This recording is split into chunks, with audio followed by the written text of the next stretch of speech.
का खालसा वाहिगुरु जी की फतेह। अज पूरा संसार करोना महामारी दे विच फसिया होया है।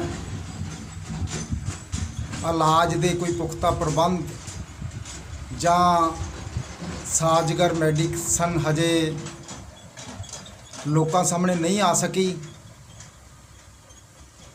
पर फिर भी भारत अंदर सिख कौम ਅਤੇ ਸਮੁੱਚੀਆਂ ਘੱਟ ਗਿਣਤੀਆਂ ਤੇ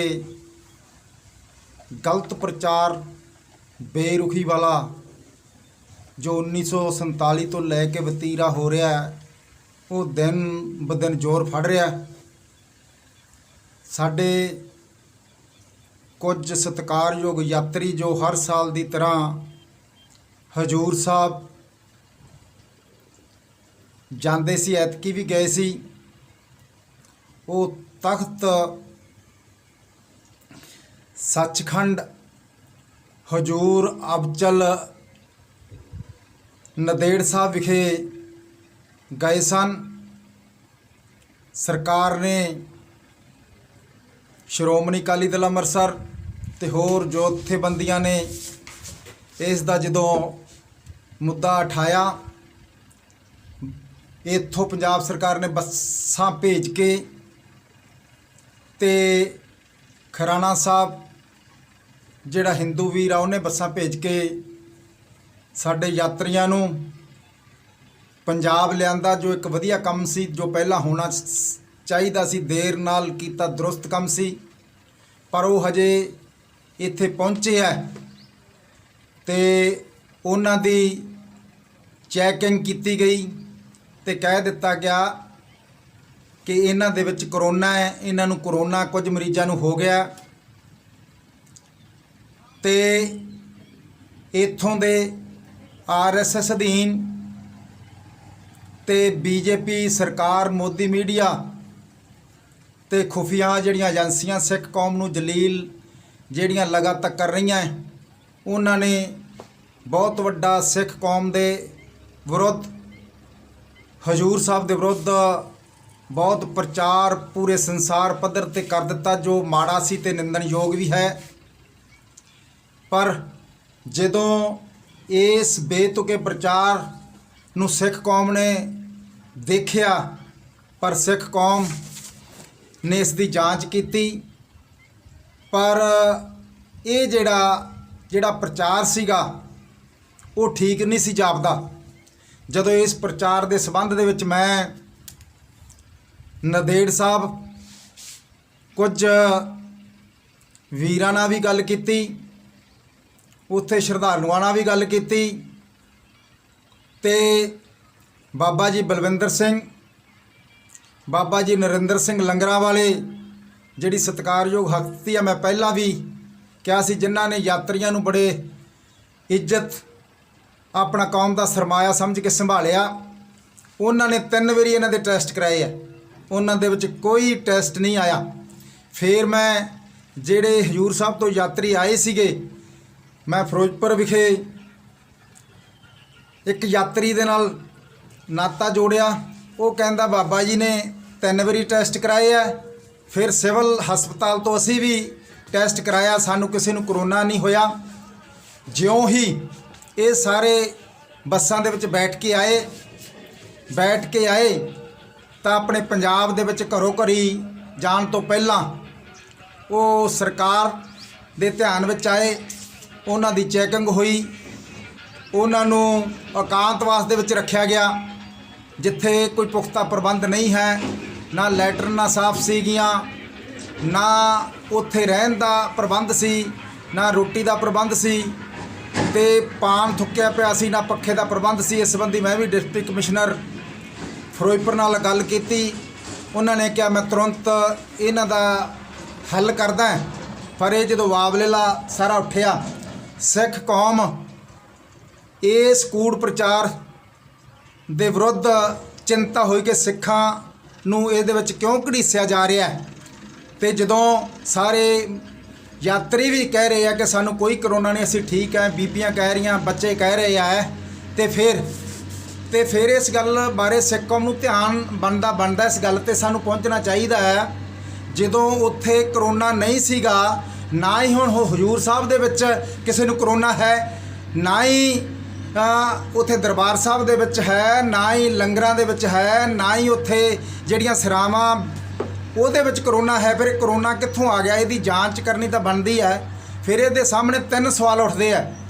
ਜਾਂ ਤਾਂ ਫਿਰ ਕਰੋਨਾ ਜਿਹੜੀਆਂ ਬੱਸਾਂ ਗਈਆਂ, ਜਾਂ ਉੱਥੋਂ ਕੁਝ ਬੱਸਾਂ ਭੇਜੀਆਂ, ਉਹਨਾਂ ਵਿੱਚ ਜਿਹੜੀ ਮਹਾਰਾਸ਼ਟਰ ਦੀ ਸਰਕਾਰ ਹੈ, ਸੈਂਟਰ ਦੀ ਸਰਕਾਰ ਹੈ, ਉਹਨੇ ਪਾਲਿਸੀ ਦੇ ਨਾਲ ਉਹਦੇ ਵਿੱਚ ਕਰੋਨਾ ਦੇ ਕੋਈ ਸਿੰਪਟਮ ਪਾ ਦਿੱਤੇ ਆ, ਜਾਂ ਉਹਦੇ 'ਤੇ ਕੋਈ ਵਾਇਰਸ ਛੱਡ ਦਿੱਤਾ, ਜਾਂ ਫਿਰ ਇਹ ਜਿਹੜੇ ਇੱਥੇ ਮੇਰੇ ਵੀਰ ਇੱਥੇ ਆਏ ਆ, ਇਹ ਜਾਂ ਫਿਰ ਜਿਹੜੀਆਂ ਉਹਨਾਂ ਦੀਆਂ ਚੈੱਕ ਕਰਨ ਵਾਲੀਆਂ ਕਿੱਟਾਂ ਹੈ, ਉਹਨਾਂ ਦੇ ਵਿੱਚ ਨੁਕਸ ਹੋ ਸਕਦਾ, ਕਿੱਟਾਂ ਠੀਕ ਨਹੀਂ ਹੋ ਸਕਦੀਆਂ, ਜਾਂ ਫਿਰ ਇਹ ਨਾ ਧਿਆਨ ਦਈਏ, ਤੇ ਜਾਂ ਇਹ ਹੋ ਸਕਦੀ ਹੈ ਜਦੋਂ ਇਹ ਮਰੀਜ਼ ਆਏ, ਜਿਸ ਜਗ੍ਹਾ 'ਤੇ ਟੈਸਟ ਲਈ ਲਗਾਏ, ਜਿਹੜੇ ਡਾਕਟਰਾਂ ਨੇ ਚੈਕਿੰਗ ਕੀਤੀ, ਕੰਪਿਊਟਰਾਂ ਨੇ ਚੈਕਿੰਗ ਕੀਤੀ, ਉਹਨਾਂ ਦੇ ਵਿੱਚ ਸਿੰਪਟਮ ਹੋਣਗੇ, ਹੱਥਾਂ ਨੂੰ ਲੱਗਿਆ, ਉਹਨਾਂ ਨੂੰ ਲੱਗ ਗਿਆ ਹੋਣਾ, ਤੇ ਫਿਰ ਉਹਦੇ ਥਰੂ ਹੋ ਸਕਦਾ, ਜਿਵੇਂ ਸਾਡੇ ਲੁਧਿਆਣਾ ਦੇ ਵਿੱਚ ACP ਨੂੰ ਹੋ ਗਿਆ,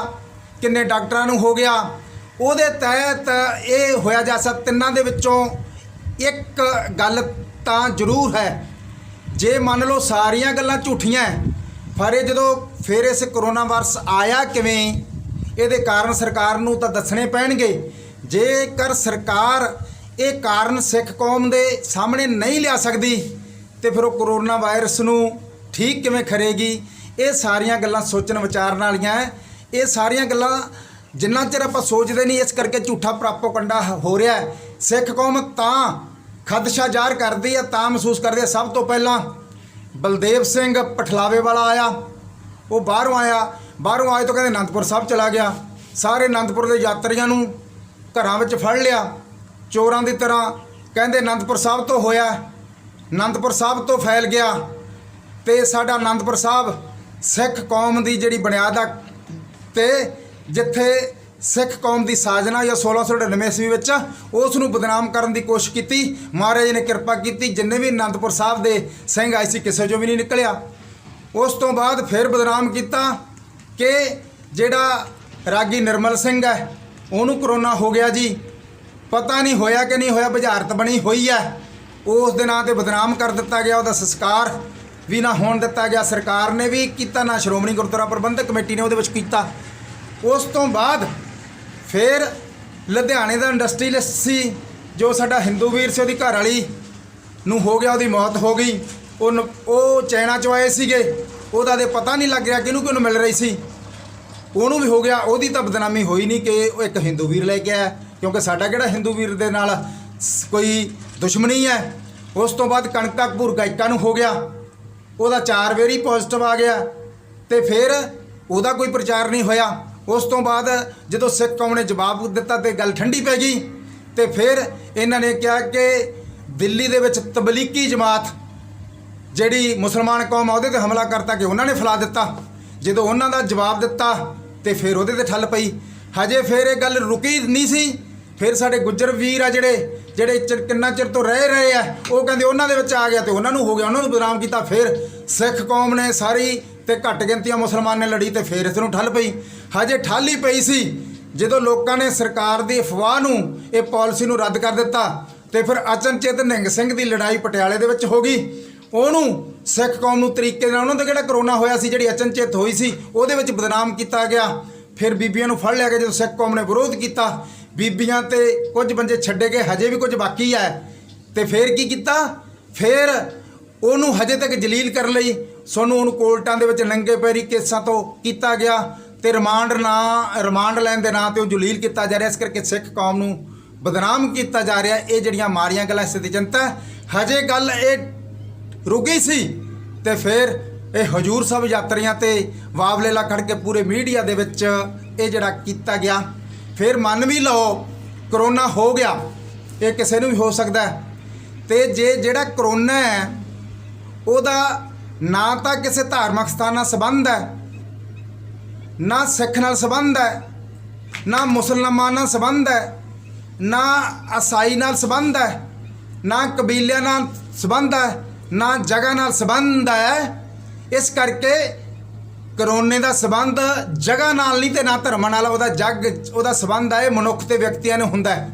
ਤੇ ਵਿਅਕਤੀ ਤਾਂ ਹਿੰਦੂ ਵੀ ਹੋ ਸਕਦਾ, ਮੁਸਲਮਾਨ ਤੇ ਈਸਾਈ ਵੀ ਹੋ ਸਕਦਾ ਹੈ, ਕੋਈ ਵੀ ਹੋ ਸਕਦਾ। ਕਰੋਨਾ ਵਿਅਕਤੀ ਨਹੀਂ ਹੁੰਦਾ, ਕਰੋਨਾ ਕਿਸੇ ਜਗ੍ਹਾ ਨੂੰ ਨਹੀਂ ਹੁੰਦਾ। ਇਸ ਕਰਕੇ ਜਾਣਬੁੱਝ ਕੇ ਕਿਸੇ ਕੌਮ ਨੂੰ ਬਦਨਾਮ ਕਰੀ ਜਾਣਾ ਇਹ ਮਾੜੀਆਂ ਗੱਲਾਂ ਹੈ। ਇਸ ਸੰਬੰਧੀ ਗਿਆਨੀ ਹਰਪ੍ਰੀਤ ਸਿੰਘ ਨੇ ਬਿਆਨ ਦਿੱਤਾ, ਪਰ ਉਹਨਾਂ ਨੇ ਚੰਗੀ ਗੱਲ ਬਿਆਨ ਦੇਣਾ ਚਾਹੀਦਾ ਹੈ, ਪਰ ਉਹਨਾਂ ਨੇ ਜਦੋਂ ਉਮਰਾ ਨੰਗਲ ਸੀਗਾ, ਉਮਰਾ ਨੰਗਲ ਨੂੰ ਸਰੋਪਾ ਦਿੱਤਾ ਐਸਜੀਪੀਸੀ, ਉਹਦੇ ਬਾਰੇ ਤਾਂ ਕੋਈ ਬਿਆਨ ਹੀ ਨਹੀਂ ਦਿੱਤਾ। ਗੁਰੂ ਗ੍ਰੰਥ ਸਾਹਿਬ ਦੀ ਬੇਅਦਬੀ ਹੋਈ ਤੇ ਸਰਸੇ ਵਾਲੇ ਸਾਧ ਨੂੰ ਮਾਫੀ ਦਿੱਤੀ ਗਈ, ਉਹਦੇ ਬਾਰੇ ਤਾਂ ਕੋਈ ਬਿਆਨ ਨਹੀਂ ਦਿੱਤਾ ਗਿਆ। ਤੇ ਸਾਡੇ ਸਿੰਘਾਂ ਨੂੰ ਗੋਲੀਆਂ ਮਾਰੀਆਂ ਬਾਦਲ ਸਰਕਾਰ ਤੇ ਬੀਜੇਪੀ ਸਰਕਾਰ ਦੇ ਵਿੱਚ, ਉਹਦੇ ਬਾਰੇ ਤਾਂ ਕੋਈ ਬਿਆਨ ਨਹੀਂ ਦਿੱਤਾ। ਤੇ ਇਸ ਕਰਕੇ ਹੁਣ ਚੰਦੂ ਮਾਰਾ ਤਿੰਗ ਕੇ ਕਹੀ ਜਾ ਰਿਹਾ ਸਾਡੇ ਧਾਰਮਿਕ ਸਥਾਨਾਂ ਦੇ ਉੱਤੇ ਜੋ ਇਹੋ ਜਿਹੇ ਇਲਜ਼ਾਮ ਲੱਗੇ ਸੀ ਬਰਦਾਸ਼ਤ ਨਹੀਂ ਕਰਾਂਗੇ, ਅਸੀਂ ਢੁਕਵਾਂ ਜਵਾਬ ਦੇਵਾਂਗੇ। ਸਿੱਖ ਕੌਮ ਨੂੰ ਇਸ ਤਰੀਕੇ ਪੇਸ਼ ਕਰ ਰਿਹਾ ਕਿ ਮੈਂ ਸਿੱਖ ਦਾ ਬੜਾ ਹਮਦਰਦ ਹਾਂ। ਚੰਗੀ ਗੱਲ ਆਵਾਜ਼ ਉਠਾਉਣੀ ਚਾਹੀਦੀ ਹੈ। ਚੰਦੂ ਮਾਜਰਾ ਸਾਹਿਬ, ਥੋੜਾ ਪੀੜੀ ਥੱਲੇ ਸੋਟਾ ਮਾਰੋ। ਜੇਕਰ ਤੁਸੀਂ ਬੀਜੇਪੀ ਆਰਐਸਐਸ ਮੋਦੀ ਦੇ ਕਹੇ ਤਾਲੀਆਂ ਵਜਾਓਗੇ, ਥਾਲੀਆਂ ਵਜਾਓਗੇ, ਬੀਬੀ ਹਰਸਿਮਰਤ ਤਰ੍ਹਾਂ ਮੋਮਬੱਤੀਆਂ ਜਗਾਓਗੇ, ਤੇ ਫਿਰ ਤਾਂ ਸਿੱਖ ਕੌਮ ਤੇ ਇਹੋ ਜਿਹੇ ਹਮਲੇ ਹੀ ਹੋਣਗੇ, ਹਮਲੇ ਹੁੰਦੇ ਰਹਿਣਗੇ। ਇਸ ਕਰਕੇ ਸਾਨੂੰ ਸਹੀ ਦੀ ਨਹੀਂ ਗੱਲ, ਪਏ ਦੀ ਗੱਲ ਹੈ। ਇਹ ਸਾਰੀਆਂ ਗੱਲਾਂ ਸਾਨੂੰ ਵਿਚਾਰਨ ਦੀ ਲੋੜ ਹੈ। ਇਹ ਜਿਹੜਾ ਸਿੱਖ ਕੌਮ ਦੇ ਸਾਹਮਣੇ ਹੋਣਾ ਚਾਹੀਦਾ। ਇਸ ਕਰਕੇ ਮੈਂ ਸੋਸ਼ਲ ਮੀਡੀਆ ਨੂੰ ਵੀ ਕਹਿਣਾ, ਜਿਹੜਾ ਸੋਸ਼ਲ ਮੀਡੀਆ ਉਸ ਨੂੰ ਵੀ ਸਿੱਖ ਕੌਮ ਦੇ ਵਿਰੁੱਧ ਪ੍ਰਚਾਰ ਨਹੀਂ ਕਰਨਾ ਚਾਹੀਦਾ, ਤੇ ਨਾ ਹੀ ਮੋਦੀ ਤੇ ਆਰਐਸਐਸ ਮੀਡੀਆ ਨੂੰ ਸਿੱਖ ਕੌਮ ਦੇ ਵਿਰੁੱਧ ਪ੍ਰਚਾਰ ਕਰਨਾ ਚਾਹੀਦਾ। ਮੈਂ ਸਿੱਖ ਕੌਮ ਨੂੰ ਸੁਚੇਤ ਕਰਦਾ, ਆਉਣ ਵਾਲੇ ਸਮੇਂ ਦੇ ਵਿੱਚ ਵੀ ਬਹੁਤ ਵੱਡੀਆਂ ਸਾਜ਼ਿਸ਼ਾਂ ਹੋਣਗੀਆਂ। ਸਿੱਖਾਂ ਨੂੰ ਬਦਨਾਮ ਕੀਤਾ ਜਾਊਗਾ, ਕਦੇ ਟਰੱਕ ਵਾਲਿਆਂ ਨੂੰ ਬਦਨਾਮ ਕਰਾਂਗੇ, ਕਦੇ ਸਿੱਖ ਲੇਬਰ ਨੂੰ ਬਦਨਾਮ ਕਰਨਗੇ, ਕਦੇ ਸਿੱਖ ਬੀਬੀਆਂ ਨੂੰ ਬਦਨਾਮ ਕਰਨਗੇ, ਕਦੇ ਸਿੱਖ ਮਜ਼ਦੂਰਾਂ ਨੂੰ ਬਦਨਾਮ ਕਰਨਗੇ। ਹੌਲੀ ਹੌਲੀ ਬਦਨਾਮ ਇਹ ਕਰਨਗੇ, ਪਰ ਅਸੀਂ ਸੁਚੇਤ ਰਹਿਣਾ। ਆਪਾਂ ਭਈ ਕਨ੍ਹਈਆ ਵਾਲੇ ਰੋਲ ਤੇ ਚੱਲ ਕੇ ਸਰਬੱਤ ਦਾ ਭਲਾ ਮੰਨਦੇ ਹੋਏ, ਸ਼ਾਂਤੀ ਦੇ ਵਿੱਚ ਚੱਲਦੇ ਹੋਏ, ਇਹ ਜਿਹੜੀਆਂ ਕਰੋਨਾ ਮਹਾਮਾਰੀ ਦੀਆਂ ਪਾਲਣਾ ਕਰਦੇ ਹੋਏ ਆਪਾਂ ਆਪਣੇ ਸਦਾ ਇਸ ਗੱਲ ਤੇ ਡਟੇ ਰਹਿਣਾ। ਪਰ ਮੈਂ ਇਹ ਵੀ ਸਿੱਖ ਕੌਮ ਨੂੰ ਦੱਸਣਾ ਚਾਹੁੰਦਾ, ਦੋ ਧਰਾਵਾਂ ਚੱਲਦੀਆਂ। 1947 ਤੋਂ ਲੈ ਕੇ 84 'ਚ ਸਿੱਖ ਕੌਮ ਨਾਲ ਕੀ ਹੋਇਆ? ਇੱਕ ਧਿਰ ਉਹ ਹੁੰਦੀ ਹੈ, ਉਹ ਸਿੱਖਾਂ ਦੇ ਰੂਪ ਵਿੱਚ ਵੀ ਹੋ ਸਕਦੀ ਹੈ, ਉਹ ਆਈਬੀ ਦੇ ਰੂਪ ਵਿੱਚ ਵੀ ਹੋ ਸਕਦੀ ਹੈ, ਉਹ ਏਜੰਸੀਆਂ ਤੇ ਰਾਹ ਦੇ ਵਿੱਚ ਵੀ ਹੋ ਸਕਦੀ ਹੈ, ਸਿੱਖੀ ਭੇਸ ਦੇ ਵਿੱਚ ਹੋ ਸਕਦਾ ਹੈ। ਜਿਹੜੀਆਂ ਸੋਚਾਂ ਨੇ ਸਾਡਾ ਦਰਬਾਰ ਸਾਹਿਬ ਢਾਇਆ, ਸਾਡੀਆਂ ਧੀ ਭੈਣਾਂ ਦੀ ਬੇਪਤੀਆਂ ਕਰਾਈਆਂ, ਜਥੇ ਕੌਂਕੇ ਨੂੰ ਸ਼ਹੀਦ ਕਰਾਇਆ, ਸਾਡੇ ਮੁਕਾਬਲੇ ਕਰਾਏ, ਸਾਡੀ ਕੌਮ ਦੀ ਨਸਲ ਖੁਸ਼ੀ ਕੀਤੀ, ਜਿਹਦਾ ਇਨਸਾਫ ਨਹੀਂ ਮਿਲਿਆ। ਤੇ ਇੱਕ ਧਿਰ ਹੁੰਦੀ ਹੈ ਜਿਹੜੀ ਉਹਦੇ ਖਿਲਾਫ ਲੜਦੀ ਹੈ, ਪੰਥ ਦੀ ਗੱਲ ਕਰਦੀ ਹੈ, ਕੌਮ ਦੀ ਗੱਲ ਕਰਦੀ ਹੈ। ਜਿਵੇਂ ਸਾਡੇ ਯੋਧਿਆਂ ਨੇ, ਸਾਡੇ ਬਾਹਰ ਵਾਲੇ ਸਿੱਖਾਂ ਨੇ ਲੜਾਈ, ਸਿਮਰਜੀਤ ਸਿੰਘ ਮਾਨ ਨੇ ਲੜੀ। ਇਸ ਕਰਕੇ ਦੋ ਧਿਰਾਂ ਚੱਲਦੀਆਂ। ਅੱਜ ਵੀ ਉਹ ਜਿਹੜੀ 84 ਤੋਂ ਪਹਿਲਾਂ ਧਿਰ ਹੈ, ਉਹ ਵੀ ਖੁਫੀਆ ਤੌਰ ਤੇ ਇਹ ਧਿਰ ਚੱਲ ਕੇ ਸਿੱਖੀ ਭੇਸ ਦੇ ਰੂਪ ਵਿੱਚ ਵੀ ਹੋ ਸਕਦੀ ਆ, ਉਹ ਸਿੱਖ ਨੂੰ ਬਦਨਾਮ ਕਰ ਰਹੀ ਆ। ਇੱਕ ਧਿਰ ਜਿਹੜੀ ਮਾਨਵਤਾਵਾਦੀ ਸੋਚ ਵਾਲੀ ਆ, ਉਹਦਾ ਦਲੀਲ ਦੇ ਨਾਲ ਸ਼ਾਂਤੀਮਈ ਜਮਹੂਰੀ ਢੰਗ ਨਾਲ ਜਵਾਬ ਦੇ ਕੇ ਸਿੱਖ ਕੌਮ ਨੂੰ ਸਹੀ ਰਸਤੇ ਤੇ ਤੁਰਦੀ। ਇਸ ਕਰਕੇ ਸਿੱਖ ਕੌਮ ਨੂੰ ਸੁਚੇਤ ਹੋਣਾ ਚਾਹੀਦਾ। ਮੈਂ ਇਹ ਯਕੀਨ ਤੇ ਦਾਅਵੇ ਨਾਲ ਕਹਿ ਸਕਦਾ ਤੇ ਹਜੂਰ ਸਾਹਿਬ ਦੀ ਜਿਹੜੀ ਧਰਤੀ ਹੈ, ਪਵਿੱਤਰ ਧਰਤੀ ਹੈ, ਜਿਹੜੀ ਧਰਤੀ ਤੇ 10ਵੇਂ ਪਾਤਸ਼ਾਹ ਸ੍ਰੀ ਗੁਰੂ ਗੋਬਿੰਦ ਸਿੰਘ ਜੀ ਨੇ ਗੁਰੂ ਗ੍ਰੰਥ ਸਾਹਿਬ ਜੀ ਨੂੰ ਗੁਰਤਾ ਗੱਦੀ ਦੇ ਕੇ ਸਾਨੂੰ ਗੁਰੂ ਗ੍ਰੰਥ ਸਾਹਿਬ ਦੇ ਲੜ ਲਾਇਆ। ਤੇ ਜਿਹੜੇ ਗੁਰੂ ਸਾਹਿਬ ਨੇ ਸਾਨੂੰ ਗੁਰੂ ਗ੍ਰੰਥ ਸਾਹਿਬ ਦੇ ਲੜ ਲਾਇਆ, ਉੱਥੇ ਗੁਰੂ ਸਾਹਿਬ ਆਪ ਹਾਜ਼ਰ ਨੇ। ਤੇ ਜਿਹੜੇ ਗੁਰੂ ਸਾਹਿਬ ਹੈ, ਤੇ ਜਿੱਥੇ ਗੁਰੂ ਸਾਹਿਬ ਆਪ ਬੈਠੇ ਹੋਣ, ਉੱਥੋਂ ਨਾ ਕਰੋਨਾ ਆ ਸਕਦਾ, ਨਾ ਕਰੋਨਾ ਉੱਥੋਂ ਹੋ ਸਕਦਾ, ਨਾ ਪੰਜਾਬ 'ਚ ਆ ਸਕਦਾ। ਉੱਥੋਂ ਦਾ ਅਰਦਾਸ ਕਰਕੇ ਕਰੋਨਾ ਮਿਟ ਸਕਦਾ। ਇਸ ਕਰਕੇ ਇਹ ਜਿਹੜਾ ਕੂੜ ਪ੍ਰਚਾਰ ਹੈ, ਇਹ ਤੁਰੰਤ ਬੰਦ ਹੋਣਾ ਚਾਹੀਦਾ। ਇਹਦੇ ਨਾਲ ਜਿਹੜੀ ਬੇਚੈਨੀ ਫੈਲਦੀ ਹੈ, ਪਰ ਸਿੱਖ ਕੌਮ ਫਿਰ ਵੀ ਜਮਹੂਰੀ ਢੰਗ ਦੇ ਨਾਲ ਇਹ ਬੇਤੁਕੀ ਬਿਆਨਬਾਜ਼ੀ ਤੇ ਇਲਜ਼ਾਮਾਂ ਦਾ ਜਵਾਬ ਦਿੰਦੀ ਰਹੂਗੀ। ਵਾਹਿਗੁਰੂ ਜੀ ਕਾ ਖਾਲਸਾ, ਵਾਹਿਗੁਰੂ ਜੀ ਕੀ ਫਤਿਹ।